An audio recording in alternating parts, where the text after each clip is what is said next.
Hi there, welcome to another Friday Findings video. Sandy here.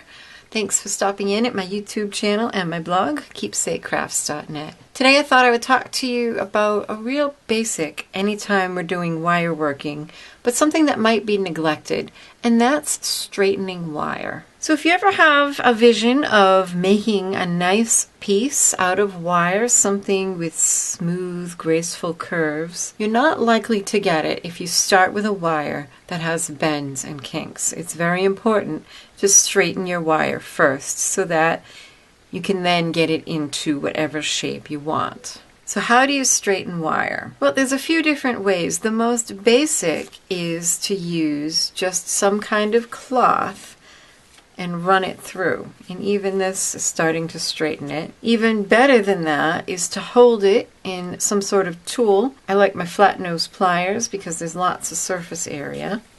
And then I can use a cloth, and that's starting to straighten it. But really even better are these. This is a pair of nylon jaw pliers, and you can see they have nylon jaws.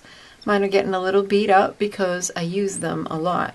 So you hold your wire with a tool on one end, and then you just grasp it between the jaws and pull, and you can see how quickly, just a pass or two, and this wire will be all straightened. And that goes for heavier gauge wires, may require more passes. Finer gauge won't require as many. Keep in mind, anytime you straighten wire, you are hardening it. So you don't want to overdo it. Just make as many passes as needed to make it straight enough to begin working with it.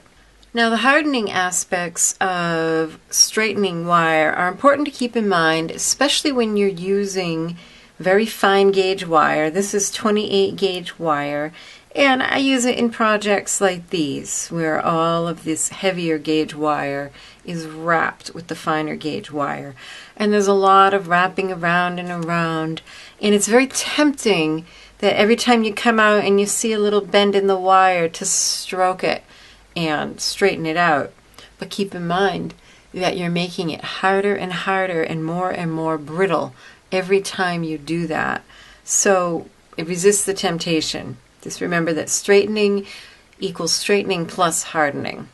Now, a note about the nylon jaw pliers. I did do a video on these a while back. Once your jaws get too beat up to continue, you can actually purchase additional jaws. In fact, I think I bought half a dozen the last time I placed a Fire Mountain Gems order, so that whenever they get beat up, I can just easily replace them. And they usually come with little screws as well, so if you lose those, you get two more. Now, there is a relatively new tool on the market. You could see a picture of it here. That's called the wire straightening tool.